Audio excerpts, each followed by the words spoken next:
Pemerintah Indonesia memulangkan 2 jenazah ABK korban kapal karam di Korea Selatan. 1 jenazah lainnya pekerja migran Indonesia di bidang manufaktur karena sakit.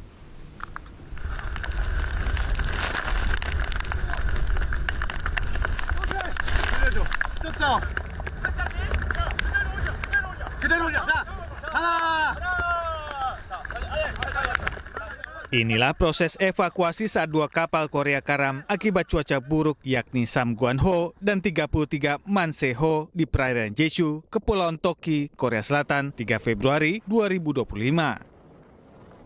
Dalam peristiwa tersebut, 10 ABK warga negara Indonesia, 7 orang dinyatakan selamat, 2 orang tewas, sementara 1 PMI masih dalam proses pencarian bernama Rohman Saifullah.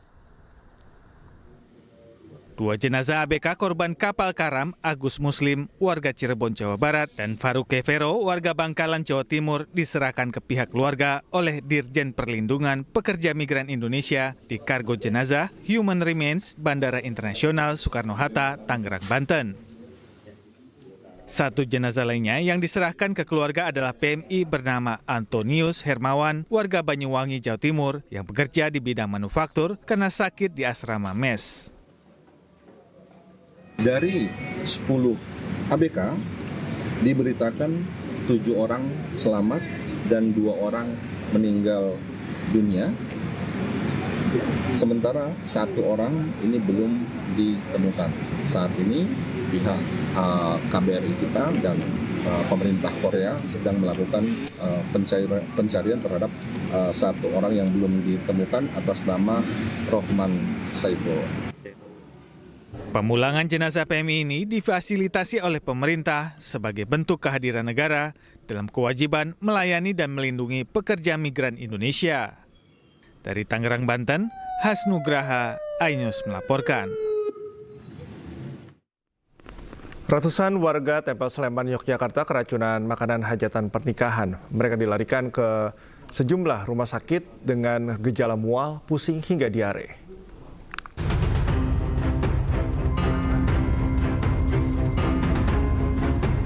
Warga Dusun Kerasakan, Lumbung Rejo, Sleman, Yogyakarta dihebohkan dengan keracunan makanan yang menyerang para tamu undangan pernikahan. Sebanyak 104 warga dilaporkan alami keracunan. Insiden keracunan massal ini berawal saat warga menyantap makanan di sebuah acara pernikahan yang berlangsung pada Sabtu siang. Tak lama, warga alami mual, pusing hingga diare pada Minggu dini hari hingga Minggu siang. Para korban dari berbagai usia ini kemudian dilarikan ke sejumlah rumah sakit. Sebagian besar korban keracunan jalani rawat jalan, 1 orang rawat inap dan 1 orang dilakukan observasi medis. Mulai ada indikasi penyakit muntah sama pusing-pusing itu mulai rata-rata jam 12 sampai pagi. Kita sudah lakukan tindakan, langsung kami dari Puskesmas Tempel 1 mengirimkan petugas kesehatan lingkungan, petugas surveillance, dokter, dan 1 perawat untuk melakukan pertolongan pertama. Sampel makanan hajatan masih dilakukan uji laboratorium guna memastikan penyebab keracunan massal. Dari Sleman, Yogyakarta, Heri Trijoko, iNews melapor. Kita beralih ke informasi lain, pemirsa. Pasca pemberlakuan kembali gas LPG 3 kg dijual di tingkat eceran, sejumlah pengecer di kawasan Jakarta Pusat mulai menyediakan LPG 3 kg. Pemirsa, di Jalan Mahoni 6 di Bungur, Senen, unit gas 3 kg sudah tersedia. Pasca Presiden Prabowo Subianto batalkan kebijakan beli gas harus di agen dan subpangkalan. Kini masyarakat di Senen dan juga beberapa wilayah di Indonesia sudah bisa membeli gas di eceran dengan harga Rp20.000. Sebelumnya gas sempat langka di pengecer lantaran pengecer harus mendaftar menjadi subpangkalan per 1 Februari 2025 untuk mendapatkan gas dari agen.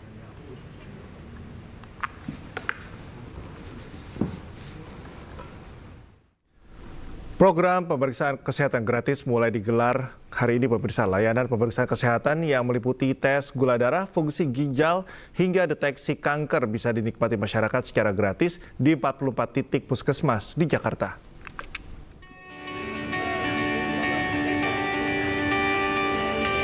Program pemeriksaan kesehatan gratis resmi dimulai pada 10 Februari 2025 di 44 titik puskesmas di Jakarta.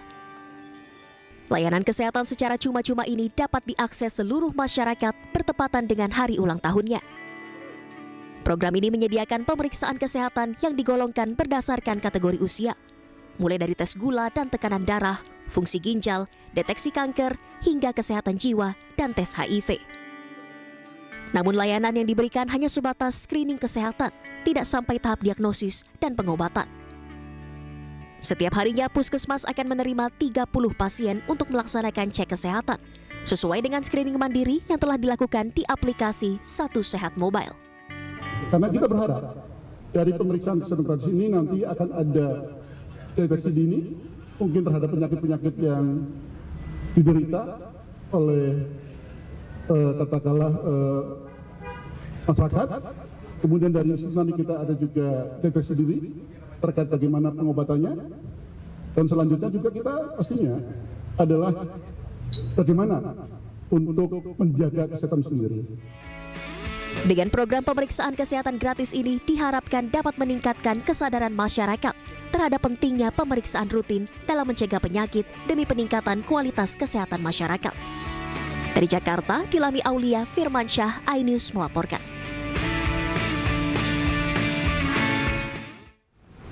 Pemirsa, Puskesmas Beji Kota Depok, Jawa Barat menjadi salah satu dari 4 lokasi di Jawa Barat yang ditunjuk sebagai pelaksana kick-off program pemeriksaan kesehatan gratis yang merupakan program unggulan Presiden Prabowo Subianto. Sejumlah sarana dan juga prasarana siap dipergunakan.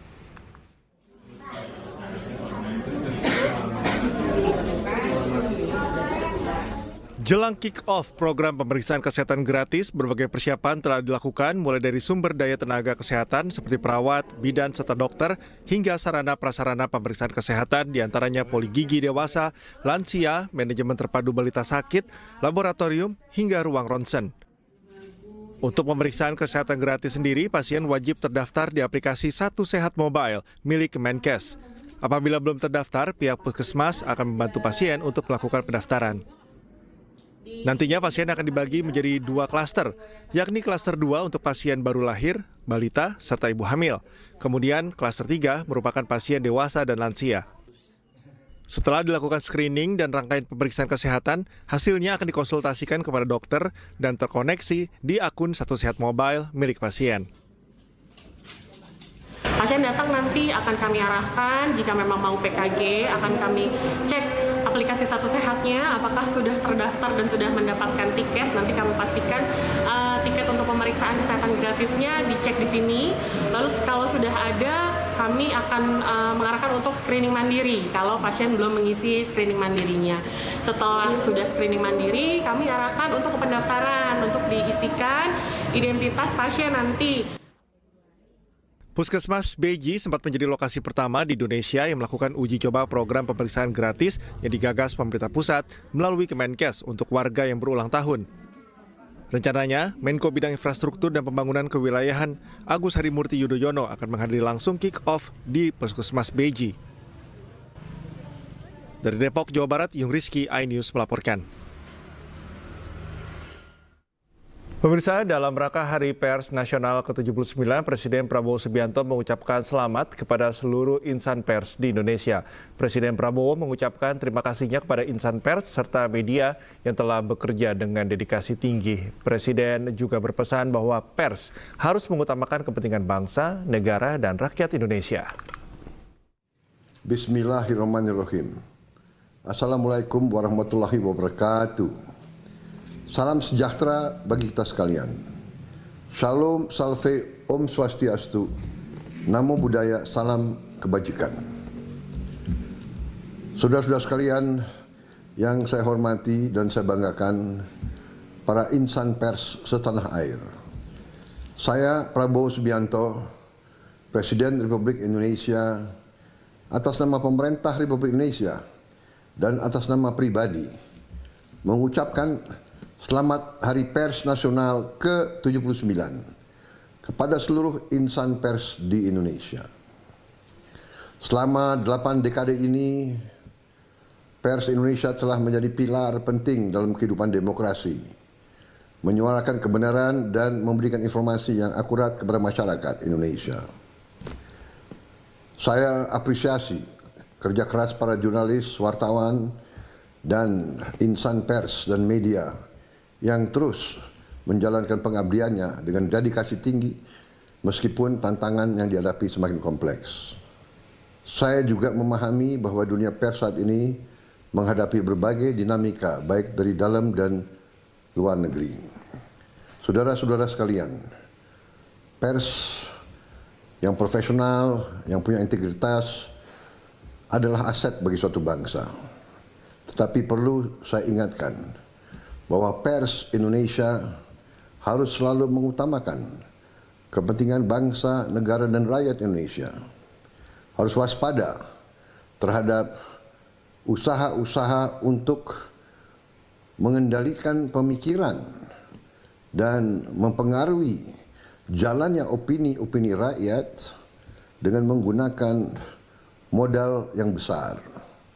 Ada kecenderungan di dunia ini, mereka-mereka yang punya modal besar menguasai media dan ingin mempengaruhi masyarakat negara-negara tertentu.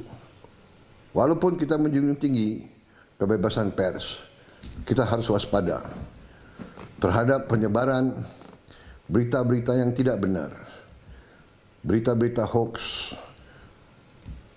penyebaran kebencian, penyebaran ketidakpercayaan terhadap sesama warga negara, upaya-upaya pecah belah, ini harus selalu kita waspadai.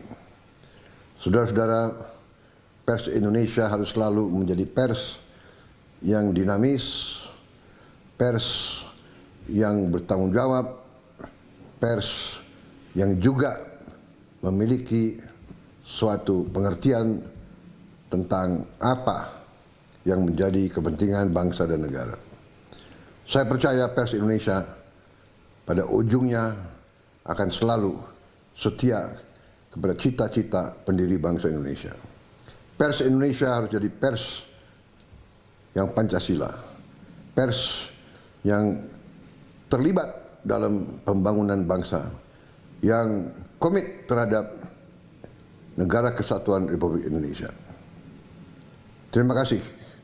Wassalamualaikum warahmatullahi wabarakatuh. Salam sejahtera bagi kita sekalian. Shalom. Salve. Om Santi Santi Santi Om. Namo Buddhaya. Salam kebajikan. Pihak Istana menjelaskan terkait pemblokiran anggaran pembangunan Ibu Kota Negara atau IKN oleh Kementerian Keuangan. Menurut Hasan Nasbi, dana pembangunan IKN tetap ada, namun saat ini belum dibuka untuk digunakan dalam pembangunan.